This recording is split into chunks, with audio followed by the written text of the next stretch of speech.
Hello बाबू, कैसे हो आप लोग। तो आप देख रहे हैं अपना फेवरेट यूट्यूब चैनल फिजिक्स गुरु और आज हम लोग देखने जा रहे हैं एक इंपॉर्टेंट टॉपिक। याद रखिएगा, कल के लेक्चर में हम चाहते थे इसको इंक्लूड कर देते, लेकिन कल के लेक्चर में इसको इंक्लूड नहीं किए क्योंकि 2 मार्क्स में पूछा जा सकता है। और हाँ, अगर साइक्लोट्रॉन हट भी जाए तो इसके इंपॉर्टेंस रह जाते हैं और इसको जानना जरूरी है।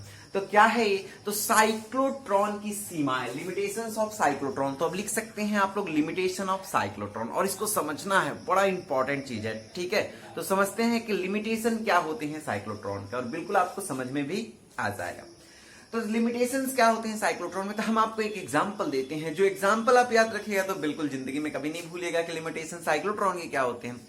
तो कभी आप लोग को बताए थे कि साइक्लोट्रॉन के लिए, एग्जाम्पल के तौर पर साइक्लोट्रॉन के लिए क्या लेते हैं हम, तो एक कटोरे में एक गोली लेते हैं जो कंचा कहते हैं, हम लोग कंचा ले लेते हैं और कंचा लेकर उसको क्या करते हैं, कटोरे में घुमाते हैं। तो कटोरे में घुमाते हैं तो धीरे धीरे धीरे धीरे धीरे कंचा ऊपर चढ़ जाता है। हम कहते हैं कि अगर कंचा का, जैसे कटोरे में ही हम क्या करें कि कंचे को हटा लें और एक उसके जगह पर जो आप लोग वीट का आटा कहते हैं, आटा का जो एक कण है, आटा का कण एक रख दें और उसको नचाने का प्रयास करें। क्या नाचेगा? नहीं। पाउडर का एक छोटा सा टुकड़ा, पाउडर का टुकड़ा नहीं यार, पाउडर समझते हैं ना, पाउडर रख के उसको नचाने का प्रयास करें कि ऊपर चढ़ जाएगा वो, क्या चढ़ पाएगा? कभी नहीं चढ़ेगा। इसका मतलब क्या है कि साइक्लोट्रॉन में अगर बहुत कम द्रव्यमान, जैसे इलेक्ट्रॉन को स्थापित कर दे, आप कहिएगा सर प्लस को स्थापित किए, यहां माइनस को स्थापित कर दे, क्या नाचेगा? बिल्कुल नहीं नाचेगा, क्योंकि याद रखिएगा वो बहुत कम होता है। कितना कम होता है? तो इसका अंदाजा आप इससे लगा सकते हैं कि जो प्रोटॉन का द्रव्यमान होता है, प्रोटॉन का द्रव्यमान कितना होता है? 1.67 इंटू 10 टू द पावर, तो कितना होता है? 27 माइनस में केजी। आप ऐसे भी कह सकते हैं 1.67 और इसको कहते हैं 24 इंटू 10 टू द पावर, मतलब इसके इक्विवेलेंट। अब आप कहिएगा कि सर ऊपर वाला ही कह लेते हैं, नहीं ऊपर वाला नहीं कहते हैं, थोड़ा ठीक रहेगा। तो एक प्रोटॉन का द्रव्यमान हो गया, तो इसको हम लोग क्या कहते हैं? मास ऑफ प्रोटॉन है। मास ऑफ प्रोटॉन है। और मास ऑफ न्यूट्रॉन कितना होता है? तो मास ऑफ अगर न्यूट्रॉन देखें तो न्यूट्रॉन का होता है 1.67 और यहां हो जाता है 48। जब आप एनसीईआरटी देखिएगा ना, एनसीईआरटी जब क्लास 11th देखिएगा तो उसमें आपको क्या पता चलेगा, 1.67 यहां 3 कह देता है कभी कभी, तो चीजें हम लोग नहीं लिख रहे हैं। और यहाँ 1.6748 into 10 to the power minus 27 KG. अच्छा, तो इसका और इसका द्रव्यमान लगभग में याद रखिएगा, बिल्कुल ये चीजें, न्यूट्रॉन का द्रव्यमान अधिक होता है प्रोटॉन के द्रव्यमान से। इसका मतलब न्यूट्रॉन का द्रव्यमान इतना है, प्रोटॉन का द्रव्यमान थोड़ा सा कम है। ठीक है, अब क्या है, अब इलेक्ट्रॉन की अगर बात करें हम लोग, तो मास ऑफ इलेक्ट्रॉन जो हो जाता है वो कितना हो जाता है? 9.1 into 10 to the power minus 31 KG. तो बिल्कुल बहुत कम हो गया इन दोनों से। तो इसका मतलब क्या है कि प्रोटॉन तो मूव करेगा, लेकिन इलेक्ट्रॉन जो है इसका द्रव्यमान बहुत कम होने के कारण इसको घुमाया नहीं जा सकता। तो इसका मतलब फर्स्ट लिमिटेशन हो गया कि साइक्लोट्रॉन में इलेक्ट्रॉन को त्वरित नहीं कर सकते हैं। यहां जो धनावेशित कण जो हम ले रहे थे, प्रोटॉन ले रहे थे, अल्फा कण ले रहे थे, ड्यूट्रॉन ले रहे थे, इसके जगह पर अगर हम लोग इलेक्ट्रॉन रखें तो उसको त्वरित, उसको घुमाया, उसको गतिमान नहीं किया जा सकता है। तो फर्स्ट लिमिटेशन क्या हो गए? तो फर्स्ट लिमिटेशन हो गए कि साइक्लोट्रॉन में हम लोग इलेक्ट्रॉन को त्वरित नहीं कर सकते हैं। कंप्लीट। दूसरा एक और चीज है। अच्छा, तो क्यों त्वरित होता था? तो हम आपको बताए हैं कि 2 डीज है, यहाँ D1 है और इसको D2 लेते हैं। तो हम क्या करते हैं कि प्लस माइनस करते रहते हैं। इससे क्या होता है? धीरे धीरे तेज होता रहता है। हम लोग भी क्या करते हैं, जब हम लोग ग्लास में लेकर और कटोरे में लेकर पानी, किसी चीज को, गोली को ही घुमाते हैं, तो ऐसे करते हैं, थोड़ा इधर फिर इधर, मतलब ऐसे करते हैं ना। तो इसका मतलब तब ना त्वरित होता है। तो इसका मतलब कि प्लस माइनस हो रहा है, तब त्वरित हो रहा है, तेज हो रहा है। लेकिन अगर यहीं पर ऐसा कण रख दे जो कोई आवेश नहीं रखता है, उदासीन हो, जैसे न्यूट्रॉन, ना उस पर प्लस चार्ज है ना उस पर माइनस चार्ज है, तो जब न्यूट्रल चार्ज रख देते हैं, न्यूट्रॉन रख देते हैं, तो ना वो मतलब तेज होगा और ना वो स्लो होगा। इसका मतलब वो शांत हो जाएगा, रुक जाएगा वो। तो रुक जाएगा और खत्म हो जाएगा। तो इसका मतलब क्या हो गया कि अगर हम इस केंद्र पर, इस बिंदु पर हम लोग क्या रख दें, अगर हम लोग रख दें यहां पर न्यूट्रॉन को रख दें तो त्वरित नहीं हो सकता। तो इसका मतलब दूसरा लिमिटेशन हो गया, साइक्लोट्रॉन द्वारा न्यूट्रॉन को त्वरित नहीं किया जा सकता है। साइक्लोट्रॉन द्वारा न्यूट्रॉन को त्वरित नहीं किया जा सकता है, साइक्लोट्रॉन द्वारा न्यूट्रॉन को त्वरित नहीं किया जा सकता है। तो चलो सेकंड लिमिटेशन हो गया। अब उसके बाद ध्यान रखिएगा थर्ड लिमिटेशन में इसके,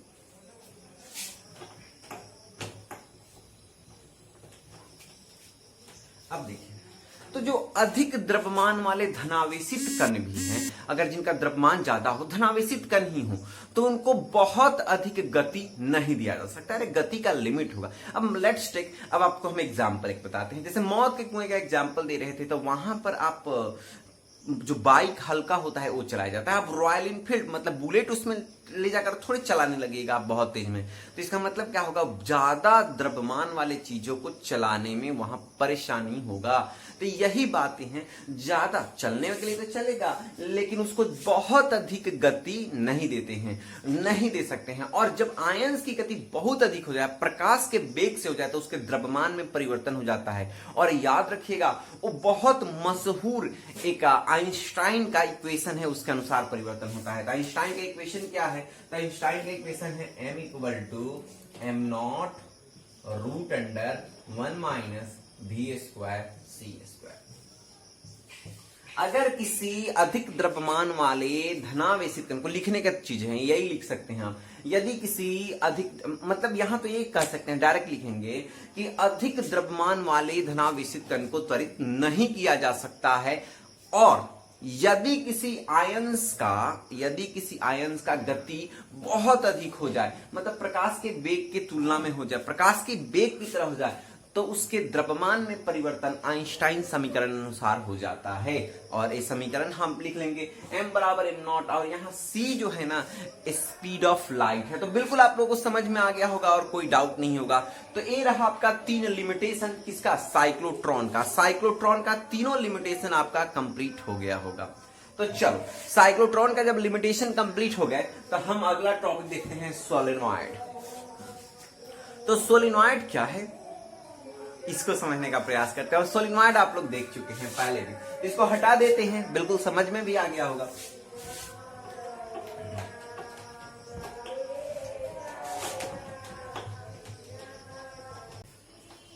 तो बाबू अब हम लोग देखने जा रहे हैं क्या, परिनालिका। तो बहुत, तो उसको इंग्लिश में क्या कहते हैं हम लोग, सोलेनॉइड। तो सोलेनॉइड तो कहां देखे हैं, तो सोलेनॉइड तो जनरली आप लोग कहां देख चुके हैं, 10th में देखे हैं। तो चलो सोलेनॉइड को समझते हैं और बिल्कुल कंप्लीट करते हैं सोलेनॉइड को, क्योंकि अब सोलेनॉइड आसान होने वाला चीजें हैं। तो सोलेनॉइड किसे कहते हैं, सबसे पहला चीज कि कोई पूछता है कि सोलेनॉइड परिनालिका किसे कहते हैं। अच्छा, तो परिनालिका किसे कहते हैं, तो ध्यान से सुनना, याद हो जाएगा, और इसको चाहो तो आप लिख सकते हो, ठीक है। तो क्या कहते हैं, परिनालिका किसे कहते हैं, तो समान व्यास वाले, क्या, समान व्यास वाले बेलनाकार सघन लपेटी हुई अचालक कुंडली को परिनालिका कहते हैं। ध्यान से सुनना, समान व्यास वाले, अच्छा व्यास का मतलब डायमीटर, तो समान व्यास वाले, ठीक है, समान व्यास वाले बेलनाकार, ओहो, समान व्यास वाले बेलनाकार, ये देख रहे हो ये बेलनाकार है, इस पर लपेट दिया गया है। तो समान व्यास वाले, अच्छा इसका व्यास तो हर जगह बराबर है ना, यहां से यहां तक, तो समान व्यास वाले, तो ठीक है, समान व्यास वाले, और समान व्यास वाले बेलनाकार सघन लपेटी हुई अचालक, बेलनाकार पर सघन लपेटी हुई, अच्छा सघन का मतलब घन घन, बहुत नजदीक बहुत नजदीक बहुत नजदीक, नजदीक नजदीक जो तार होता है ना लपेटा हो। तो मेरे पास तो अभी तार है नहीं कि आपको हम बता दें, अच्छा तार लेकर कल इसका एग्जाम्पल आपको बता देंगे सही से, जब इसका डेरिवेशन बनाने लगेंगे ना तब बता देंगे। तो इसका मतलब क्या है, समान व्यास वाले सघन लपेटी हुई बेलनाकार अचालक, जो अचालक तार होता है, अचालक तार द्वारा लपेटी हुई सघन बेलनाकार आकृति को हम लोग क्या कहते हैं, सोलेनॉइड कहते हैं। और एक बात ध्यान रखिएगा, इसकी चौड़ाई, अच्छा इसकी चौड़ाई इसकी लंबाई से कम होना चाहिए। या आप ऐसे भी कह सकते हैं जो व्यास है ना, इसका व्यास इसके लंबाई से कम होना चाहिए। अगर ऐसा नहीं हुआ, अगर इसका व्यास ज्यादा हो गया तो ये सोलेनॉइड नहीं है। तो इसका मतलब तो सोलेनॉइड तो आप लोगों को कंप्लीट हो गया होगा। सोलेनॉइड किसे कहते हैं, तो इसका मतलब एक बार और सुन लीजिएगा। तो समान व्यास वाले बेलनाकार सघन अचालक कुंडली को परिनालिका कहते हैं। तो ये कंप्लीट हो गया। यहाँ सोलेनॉइड किसे कहते हैं, हम सोलेनॉइड बनता कैसे और सोलेनॉइड में क्या होता है, इसको अब हम लोग समझने का प्रयास करते हैं। और बिल्कुल आप लोग देखो कैसे बनेगा। बनाने का तरीका इसका बहुत कॉमन सा चीजें हैं और इसको याद रख लीजिएगा। इसके प्रॉपर्टीज एक दो लिखवा देंगे, उसको भी याद रखिएगा क्योंकि बाद में आप लोग को फायदा होगा।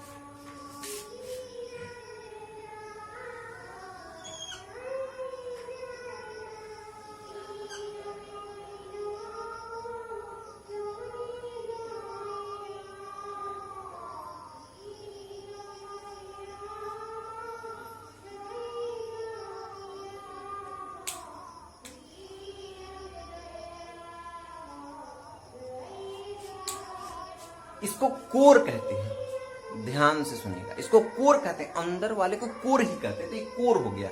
अब इसके ऊपर में तार लपेटेंगे।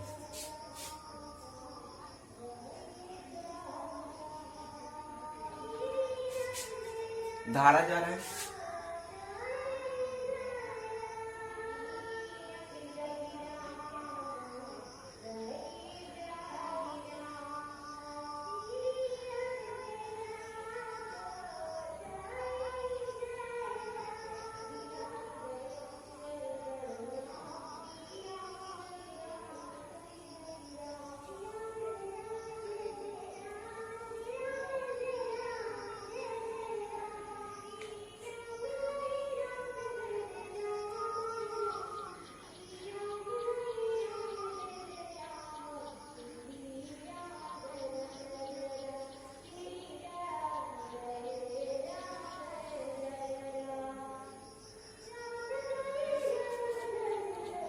ये हुआ आपका सोलेनॉइड। और ध्यान से देखिएगा, इसमें चुंबकीय क्षेत्र की दिशा होता है। अब चाहे तो आप बना सकते हो, तो उसके लिए एक अलग सा फोटो हम बना देते हैं। ध्यान से देखिए,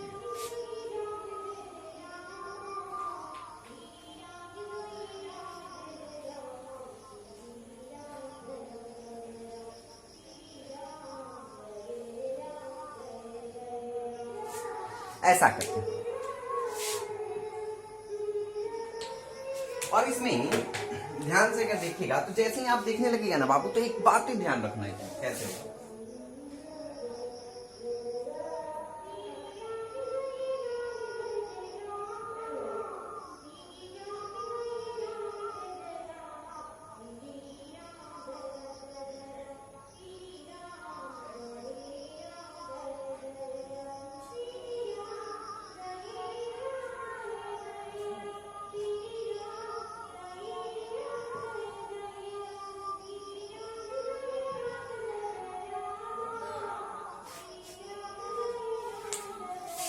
और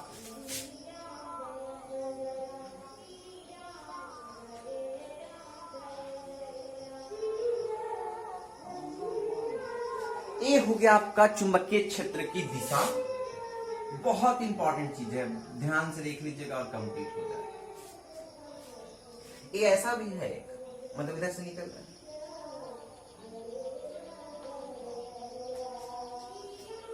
तो ये हो गया आपका चुंबकीय क्षेत्र की दिशा। बिल्कुल समझ में आप लोगों को आ गया होगा। इसको कहते हैं हम लोग परिनालिका। तो परिनालिका क्या हुआ, और इसमें थोड़ा सा आपको प्रैक्टिस के लिए हम एक चीजें समझा रहे हैं जिसको आप लोग ध्यान से सुनना, चाहे तो लिख सकते हैं। तो परिनालिका के गुण जो इसको कहते हैं ना, एक बात और याद रखिएगा, विद्युत चुंबक की तरह व्यवहार करता है। तो सबसे नीचे अगर प्रॉपर्टी जब सोलेनॉइड लिखेगा ना, तो उसमें मतलब परिनालिका के गुण लिखेगा तो लिखेगा कि परिनालिका एक विद्युत चुंबक की भांति कार्य करता है। पहला पॉइंट है कि परिनालिका एक विद्युत चुंबक की भांति कार्य करता है। तो सही तो है, परिनालिका जब होगा तो विद्युत चुंबक की तरह कार्य करेगा। दूसरा प्रॉपर्टीज जो है, जो इंपॉर्टेंट प्रॉपर्टीज है, और ध्यान से सुनिएगा दूसरा इंपॉर्टेंट प्रॉपर्टीज क्या है, कि जब परिनालिका में धारा प्रवाहित होता है, कब तक विद्युत चुंबक की तरह कार्य करता है। तो इसका मतलब है कि जब परिनालिका के कुंडली में धारा प्रवाहित होती है तो वह चुंबक की भांति कार्य करता है, तथा जब धारा के दिशा को बदल दी जाती है, अच्छा धारा के दिशा में परिवर्तन कर दी जाती है, उलट दी जाती है, तो धारा के दिशा में अगर परिवर्तन हो गया तो क्या हो जाएगा, तो इसके ध्रुवणता में परिवर्तन हो जाती है। अच्छा जो नॉर्थ है वो नॉर्थ नहीं रहेगा, जो साउथ है वो साउथ नहीं रहेगा। तो इसका मतलब क्या है कि अगर इसमें परिवर्तन कर दिए, इसके धारा के दिशा में परिवर्तन कर दिए, तो धारा के दिशा में परिवर्तन करते ही क्या हो जाएगा, तो इसका दिशा भी बदल जाएगा। किसका दिशा बदल जाएगा, तो अरे तो चुंबकीय क्षेत्र का दिशा भी बदल जाएगा। तो ये बिल्कुल चीजें कंप्लीट हो गए। और एक बात और याद रखिएगा, जैसे जैसे धारा बढ़ाएंगे, ध्यान देना, जैसे जैसे धारा बढ़ाएंगे वैसे वैसे क्या हो जाएगा कि इसका परिमाण भी, चुंबकीय क्षेत्र का परिमाण भी बढ़ जाएगा। एक और चीजें ध्यान रखिएगा, जितना ज्यादा फेरा बढ़ाएंगे, ये भी प्रॉपर्टीज में ही है साथ में, जैसे जैसे मतलब परिनालिका में फेरों की संख्या बढ़ाने पर चुंबकीय क्षेत्र बढ़ जाता है। तो इसका मतलब तो ये भी बातें सही है, लंबाई भी बढ़ाने पर चुंबकीय क्षेत्र क्या हो जाएगा, तो उसमें परिवर्तन आएगा लंबाई बढ़ाने पर भी। तो इसका मतलब क्या है, तो ये सब चीजें बिल्कुल आसान सा चीजें हैं जिसको आपको समझना चाहिए और देखना चाहिए। एक बात और है, अब जब भी हम लोग परिनालिका बनाएंगे तो परिनालिका कैसे बनाएंगे, एग्जाम्स में बनाएंगे कैसे, तो ये तो जनरल है। जब परिनालिका पूछे, अगर 2 मार्क्स में पूछता है कि परिनालिका किसे कहते हैं, तो परिनालिका का डेफिनेशन लिखकर इसको बना देंगे, चाहे इसको बना देंगे। लेकिन जब आप लोग एग्जाम्स में इसके डेरिवेशन बनाएंगे तो उसके लिए आज ही कंप्लीट कर देते हैं, कल हम लोग इसका डेरिवेशन देखेंगे जो बिल्कुल आसान होगा। तो समझने का प्रयास करना कैसे बनेगा।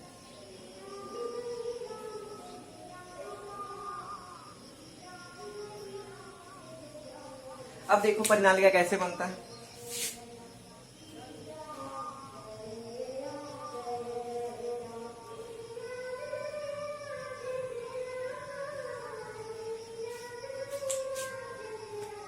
इसमें ना डॉट, इसमें ना क्रॉस।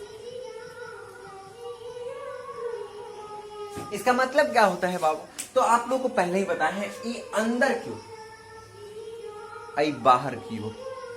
तो ई बाहर की ओर, जो डॉट है बाहर की ओर और क्रॉस है अंदर की ओर। और चुंबकीय क्षेत्र की दिशा तो हम फिर समझ रहे हैं, यहां से धारा अगर जा रहा है तो जब भी हम बात करेंगे तो ऐसा बनाकर बात करेंगे। परिनालिका हम ऐसे नहीं बनाएंगे, अब परिनालिका ऐसे भी नहीं बनाएंगे, हम लोग परिनालिका ऐसे बनाएंगे और जनरली इसी पर टॉक करेंगे। तब तक मिलते हैं हम लोग नेक्स्ट वीडियो, बाय। और एक बात और याद रखिएगा, ये तो बहुत सिंपल सा चीजें होंगे जो आप लोगों को समझ में भी आया होगा। तो चलते हैं।